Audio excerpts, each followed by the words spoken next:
Now, whose hat is that you're wearing? Is that Brett's? No, this is Amy's. That's Amy's. When she went to whatever that thing, the logo was for? Yeah, she goes every year and gets a hat. Last year she got this one. This year she got the visor. Okay. I think she volunteers at that. Is that with the horse rescue deal? Yeah. Okay, gotcha. Phone's off. Dad, your phone off? I think mine's Dad, is your phone off? Okay. Mine is in the truck. Okay. That's usually my cue, or don't have it near me.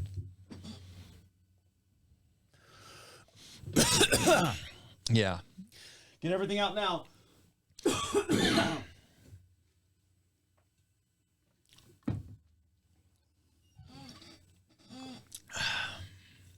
Ready? Yep. And now for something special. The unit is self-contained with its own saddler, farrier, wheelwright and so on. It's a rigorous training dished out who know all there is to know about horses, and it brings results. We take you behind the scenes now to show just some of the interesting aspects of this training.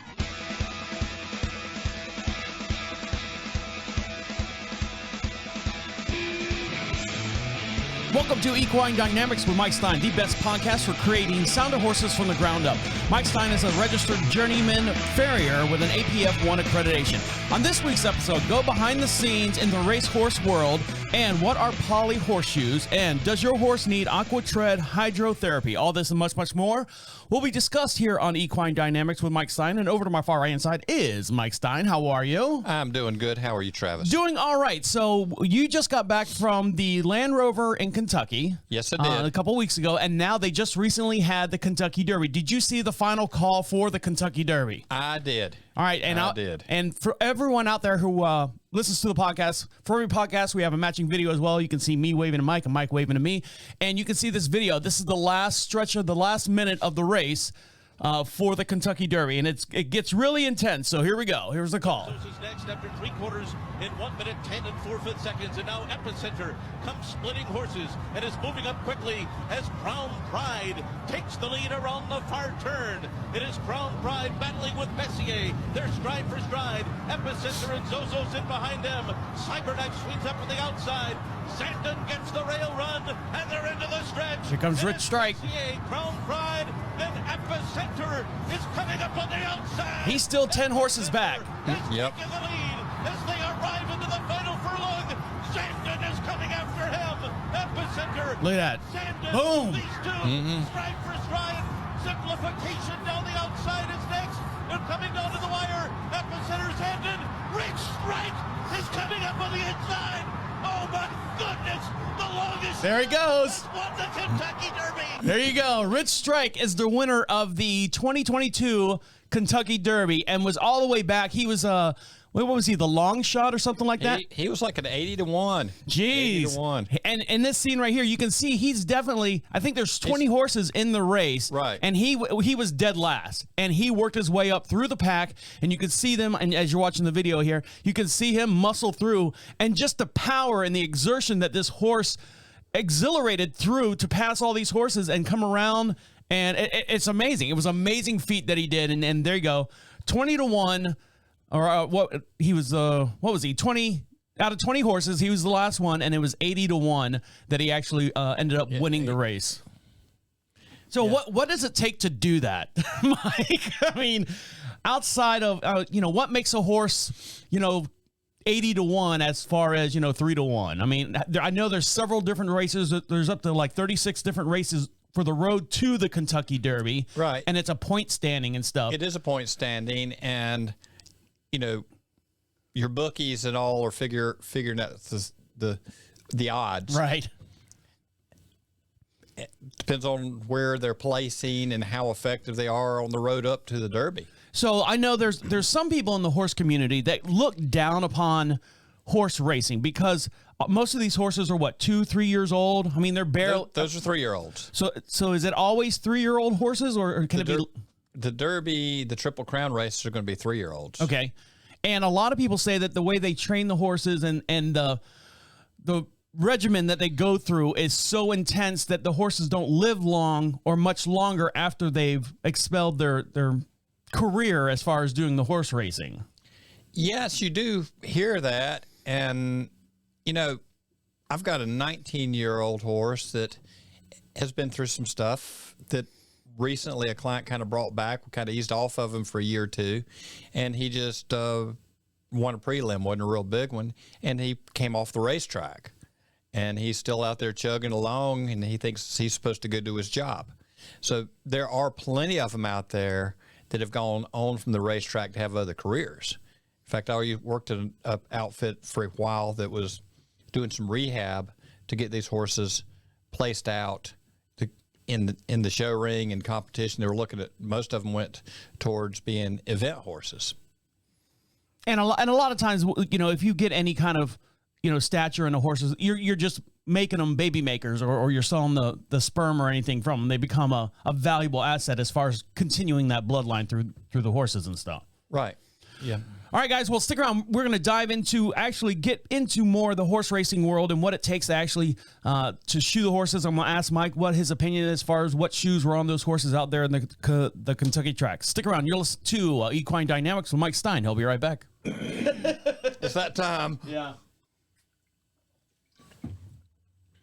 Yeah. Yeah, I was going to talk about some of what goes on the backside. That's and fine. Keep up and all that That's sort of fine, deal. Because people, they fuss about how they're treated. You'd be shocked at the level of care those horses Oh, get. I'm sure. Make sure you say that, because that'll smooth everything and maybe change some people's minds too. You ready? Yep. Welcome back to Equine Dynamics with Mike Stein, the official farrier of the 2018 World Equestrian Games. And make sure you follow him on Facebook. And the way you do that is go over to Facebook, search for Equine Dynamics, Mike Stein. Also, don't forget, for every podcast we do, we have a matching video as well. And you can find him and follow him on YouTube. And if you have any questions for us here at Equine Dynamics, make sure you go over to equinedynamics.com, fill out the little form there, and get your questions in. Make sure you put podcast in the subject line. We'll answer your questions here on the air, and also we'll send you out some free magnets and stickers and whatnot. Make sure you put a return address in there as well. Now, over to my far right hand side is Mike Stein. How are you? Travis, I'm doing good. Now, we were just talking about the Kentucky Derby and what it takes to get a horse to that level, and a lot of times people have said that I don't want to say there's abuse, but there's a lot more vigorous training that goes into horse racing as to, let's say, dressage or hunter jumpers or something like that. Now, you have worked, have you done any, well, you used to do derby tracks for a while. Well, I did some racehorse work. It was not at that level. Okay. And most of my race around the racehorse has been more involved in rehab. so, yeah. So tell me what goes on behind the scenes in the racehorse world. Well, I'll tell you, if you go on the backside, you will see probably the cleanest stalls you will have ever seen.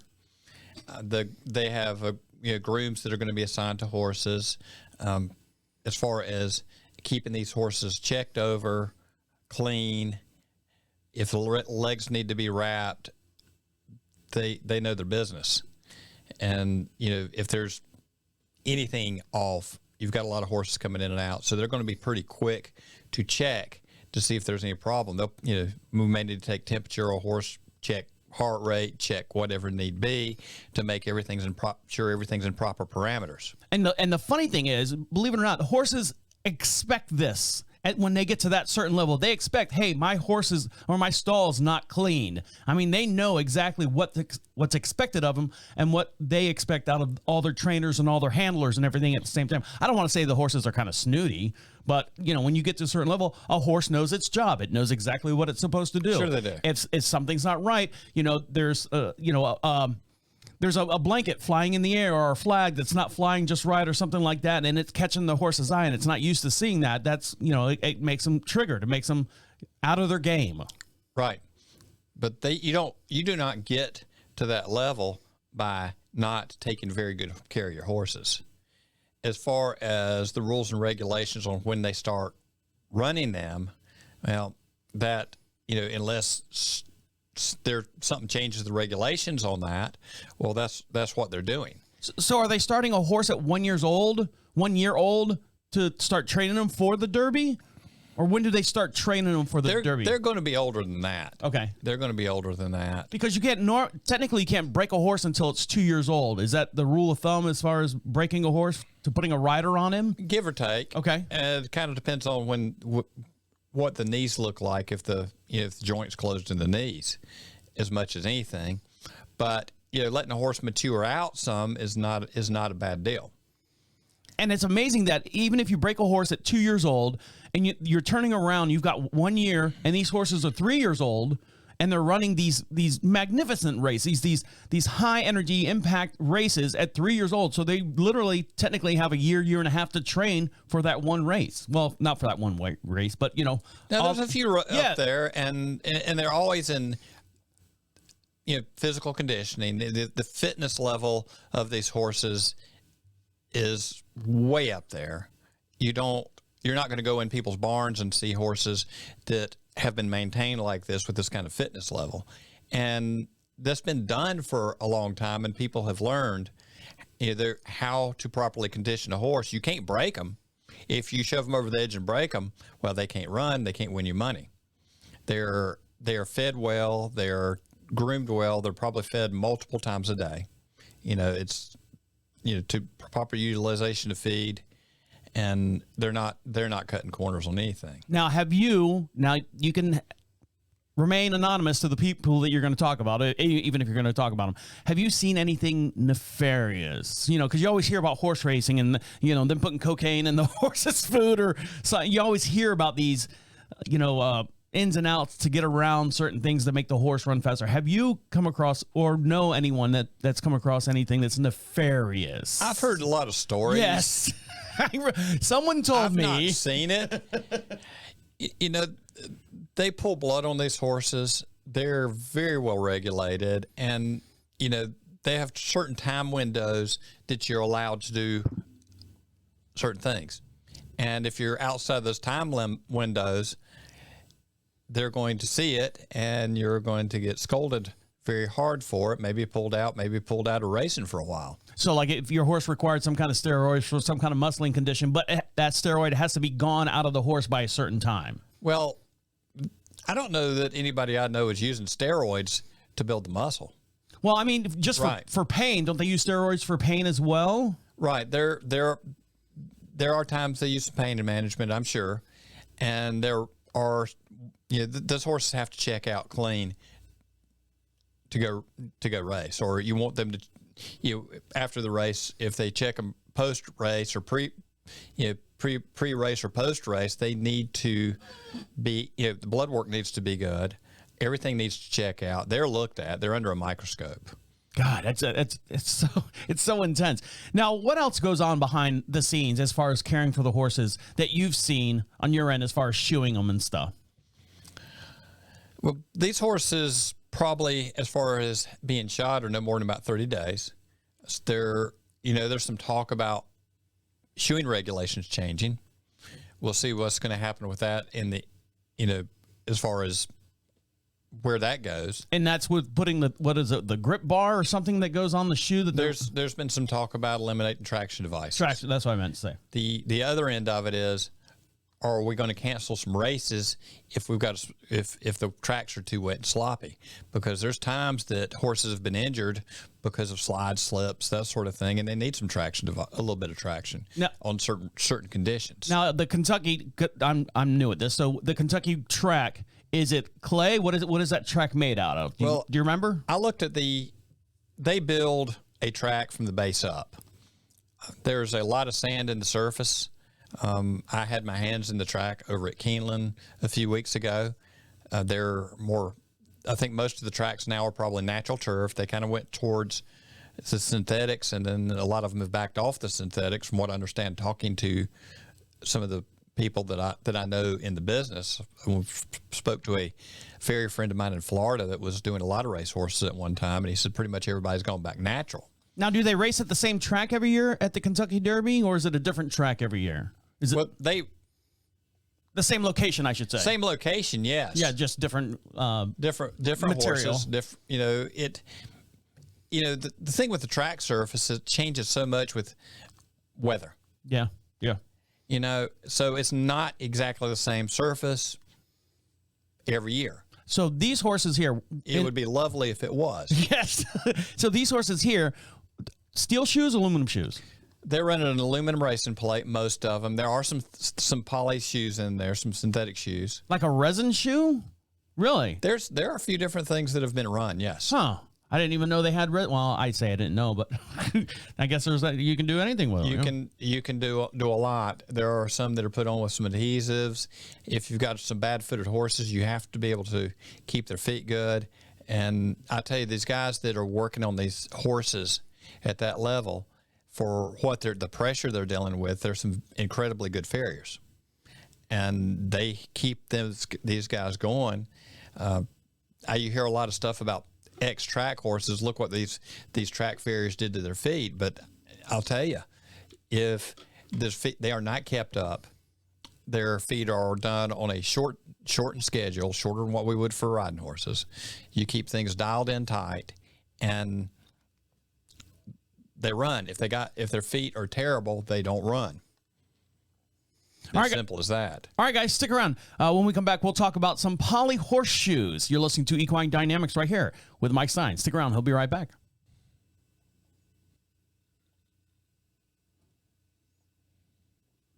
Any questions, Dad? No questions? Okay. Did you get all that? There'll be a test at the end. What are poly shoes? Ready? Yep. Okay. Welcome back to Equine Dynamics with Mike Stein. He was the 2017 American Venting Championship Farrier. And make sure you follow him on Facebook. And the way you do that is go to Facebook, search for Equine Dynamics with Mike Stein. And you posted something. What did you post the other day? For new horse owners, the IAPF. Mm-hmm. It's, well, not just for new horse owners, for any horse owners. They can sign up and go get some education. For anyone who owns a horse, and you don't even have to own a horse if you want to. You can. Oh, just open. It's open. You don't. I don't think that you would have if you got an interest in learning about things having to do with the farrier end of the business. This is a place anybody can go. And it's always good, whether you're the top level or just knowledge is power. And don't forget, for every podcast we do, we have a matching video as well, and you can see myself waving to Mike, Mike waving to me. Hi. And Mike also posts some video up on his YouTube channel. Make sure you subscribe there, because he does a lot of shows about like your ring line. You had some other videos up there. You had horses. You had a horse bones with a little bit of anatomy. Yeah. There's a lot of videos we got to shoot, but trying to work a full-time shoeing practice, which is more than what people would call a full-time job most of the time. Right. It's a little slow at times. All right. So what are poly horseshoes? Poly horseshoes. That's their name, Polly. I went to school with her. Yeah, you did. There are several shoes out there of different materials, urethanes, different synthetic materials, that some of them can be nailed on, some of them are glued on. The aluminum racing plates that they're running in fact, any aluminum shoe you can put on with an acrylic. There are some urethanes that you can glue a steel shoe on. I've not had as good luck with gluing steel shoes as I have acrylic and aluminums. I would think that like it would be just you think horse foot, you think dirt all crunched up in there, and you're gluing something to that. I mean, that thing's got to be spick and span clean for a glue or adhesive. Is it a 2-part epoxy, or is it a heat cured glue? I mean, what is the actual resin that you use for gluing these shoes? The resins we're using are either urethane or an acrylic, and it is a 2-part, and you have to have something with some flex to it because of the pressure on the foot. But you mix these up. The foot has to be very detailed, very clean. You don't want to trap anything under there. You can glue to dirt, it will fall off. If the feet are too wet, it'll fall off. If you wrap an area that potentially has any kind of fungus in there, a lot of these things that like horse feed are non-aerobic, so let's wrap it up in plastic and fix it in a nice, safe place where nothing can get to it. Is this where your clean boots come in? The clean boots, yes. I have boots that I put on the horse so I don't pick up trash off the barn floor as we're preparing the feed. And they, because I don't care what you do on the barn floor. Very nice barns, very nice floors, rubber mats, whatever. We're going to have a little debris, a little dirt down there. A little hay. little hay. So yes, I use clean boots. So where do you? I'm sorry. Go ahead. You know, when I'm preparing the foot, you get it in out of the clean boot, and when you are prepared to glue, you also check for humidity. I have a moisture tester, and I can check and see what the moisture is in the foot. If you don't get the moisture down low enough, the glue will start to detach. So how do you dehumidify a horse foot? You can use heat guns. There are I've heard of people packing horses in lime. I don't know how well that works. What about rice? Like when you drop your phone in the water and you put your phone in a bag of rice. Have you tried rice? I've never tried rice. I don't know how that would go. It would probably take a while, I would imagine. It would take a while. Denatured alcohol will pull moisture out of the foot, but then you got to do a lot of cleaning. Yeah. I have wrapped them really wet feet in denatured alcohol. I've had some people say that doesn't work. It's worked well for me. So the advantage of having poly shoes over a steel shoe or an aluminum shoe, what would be the advantage or disadvantage, and where would you see it most? Do you see it in the eventing, or do you see it in just regular trail riding? I have used some of the poly shoes on event horses. The one that I probably have used most has been the Polyflex, and that has to be glued. It is not nailed. I've used a few others that can be nailed, and had a horse that we're having some foot problems with. We got wall condition problems. We got a horse that is sore-footed from impact. You know, they do absorb more shock than a steel shoe would. The disadvantages is some of those shoes on damp grass can turn slick. So you got to be careful the surface you're on. The earlier poly shoes that I remember from the plastic shoes have been around for a long time. In fact, if you go way back to Goodyear Tire Company, I believe somewhere in the late 1800s, there was a, and I found an old ad at some point. There was I don't remember the dates, but there was a Goodyear rubber shoe. Oh, really? You figure if it, before cars or during cars, they might as well stick them on the horses too. Might as well, yeah. Maybe that would have been something that they would have done if the horses were walking just in the streets or anything like that. I would imagine. Right. It could work on a hard top surface. But, you've got impact problems. You've got some of these horses are sore-footed, the nails in the foot, and you get nail sting when it hits the ground a little bit. If someone comes over, jump lands on it, you can get a little bit of a nail sting. If you got a solid hoof wall, strong foot, that's not a big deal. So price point as far as resin shoes over like steel, I know aluminums are the top dog there, but as far as a resin over or your poly shoes over a steel shoe, price-wise, about the same amount of work? Huge amount more work. You've got double your time in it. Yeah, on the poly shoes? Oh, yeah. Okay. You've got to prep that foot. Everything's got to be detailed. It's got to be clean. It's got to be dry. And then your time, if you're gluing them on. The nailed on ones, you can nail them on a little quicker, and it's going to vary a lot with shoe. Now, how, because I know, I know with a steel shoe, you can sit there and flex it and bend it to make it do what it needs to do on the horse's foot to maintain some kind of result. Right. On a poly shoe, do you heat it and bend it and let it cool? Do you have the capability of maneuvering that shoe like you would a steel shoe? Some of them you can flex them in and out. Some of them you can shape more. They come in some general patterns. I've had some where you pushed a wedge piece in the back and you could expand them out to nail them. The Polyflex itself has a piece of wire inside of it, in the middle of it, and that kind of helps hold its shape, and you can use that to move the foot around, and then you have to clean it up to go on. And that's not the only one you can do some shaping on. All right, guys, stick around. When we come back, does your horse need Aquatread Hydrotherapy? Sometimes I feel like I need it. Sometimes. Just stick around. You're listening to Equine Dynamics with Mike Stein. He'll be right back. No, on polys, you might as well plan on doubling the price of your shoe job. Oh, Amy owes you money. She knows that. She does? Yes. Okay. She said, tell Mike I didn't forget about him, but I forgot about him the other day. It got late at night, and she was doing barn chores and stuff. I forgot about it, too. So I'm sure your accountant is on the ball, so. You ready? Yep. Okay. Welcome back to Equine Dynamics with Mike Stein, the best podcast to create sounder horses from the ground up. Mike Stein is a registered journeyman farrier with an IAPF1 accreditation. Now, what does your horse need, or why was your horse, let's try that again. Does your horse need Aquatread Hydrotherapy, and what is Aquatread Hydrotherapy? That is a good question, Travis. And I barely got it out. You could probably use some Aquatread Hydrotherapy. Yes. You know, there is a vet clinic that has purchased one of these units that I do some work with, and for rehabbing horses for tendon injuries, ligament injuries. Some people use them just purely for conditioning. It takes some of the impact away. You can use warm water. You can use cold water. If you've got edema and legs swollen, you can have them moving slow in there, and cold water therapy, or they could stand in it.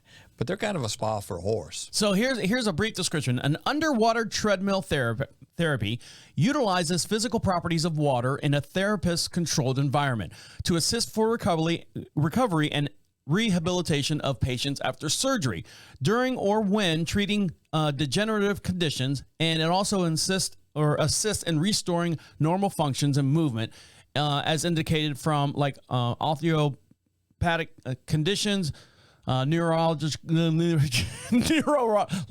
rehabilitations, and so on, weight management as well. So this is no different than what your football athletes would sit in those ice baths or warm baths or something like that. But this is a treadmill that's actually... There is a treadmill in there, and you can use it just like the ice bath or the warm bath. And you can, as far as exercising a horse that has an injury or recovers from an injury, taking some of the weight off the legs and then the resistance from the water, they don't have to go out and pound the ground as hard, but getting a little lift on their body from the water, because you get enough in there, it will take, just like us, we float a little bit, at least some people do. Only the fat ones. Well, yeah, I don't know.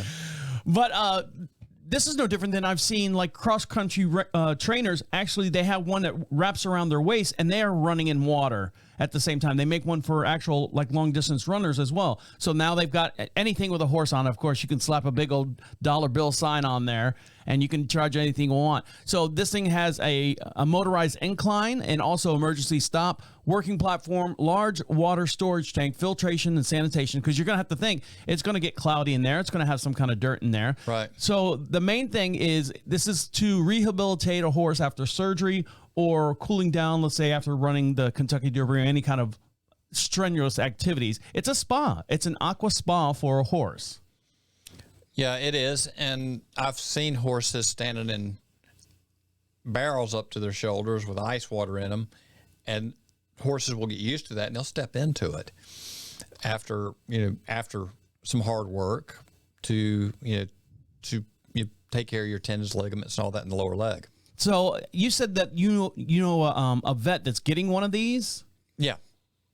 It's going to be down in Rock Hill, South Carolina, and Dr. T down there has ordered one. And you don't know the price tag on one of those things, do you? It's probably more than some people's cars. Oh, geez. So what other advantages is they can run, depending on the unit, 40 to 80, 90,000, depending on what you get, how you get it set up. So what other advantages would you have for using this thing? What, as far as shoeing or anything, Mike? As far as shoeing, yeah. Well, one thing, conditioning with ease of stress on the horse.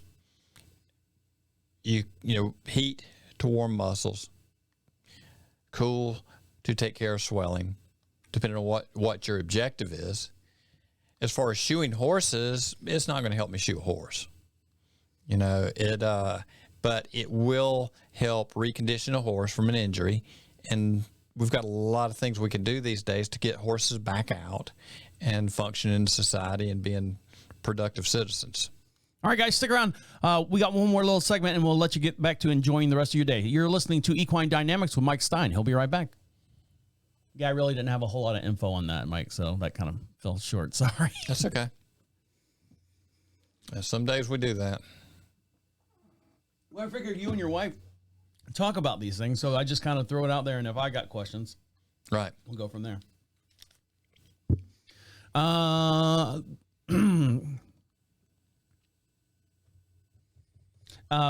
Come back to just a little chit chat, and what did we learn?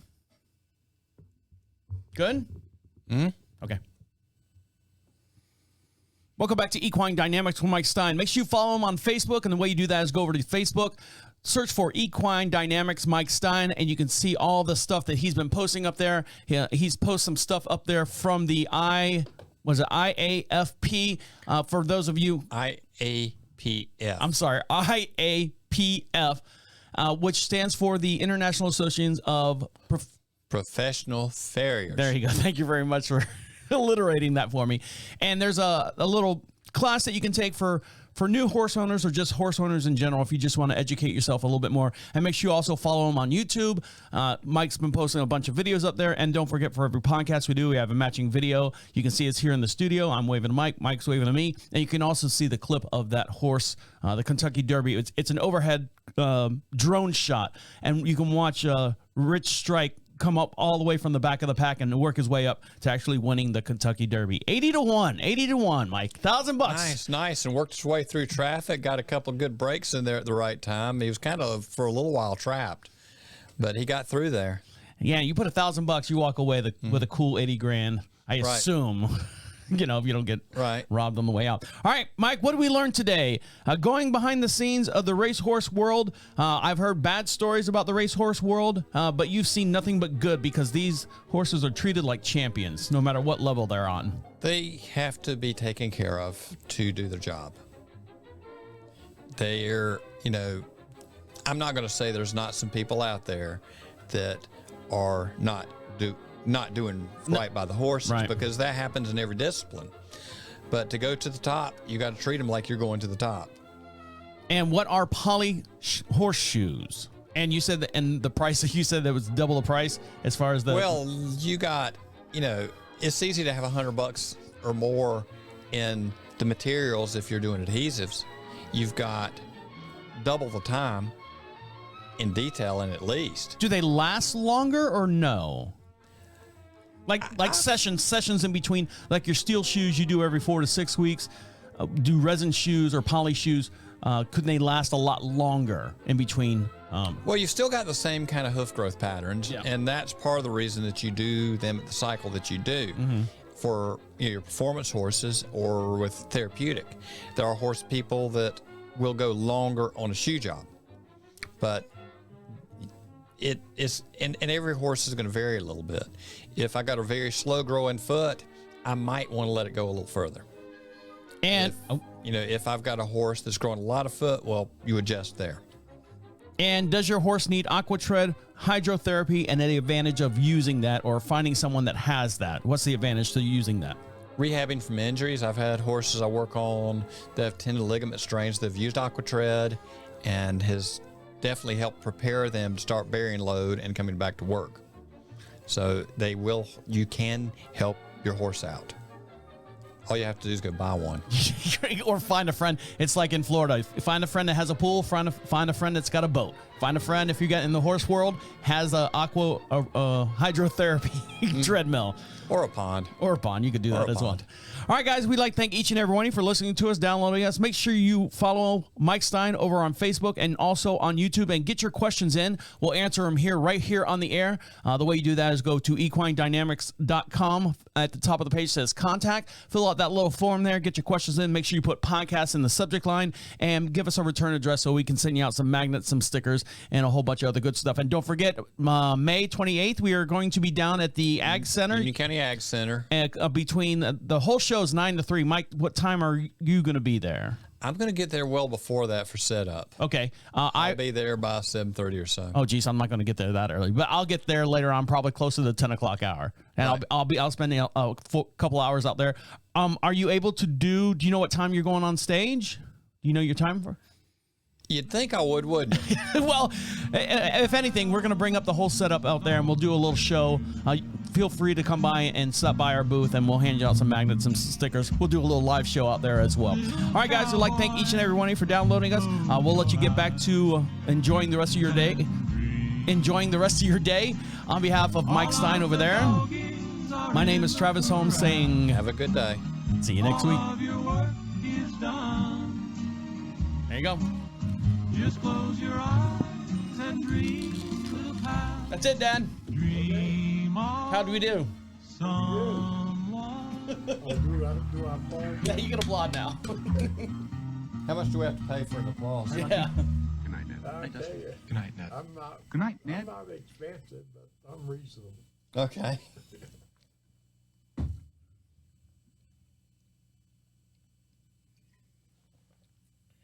Well.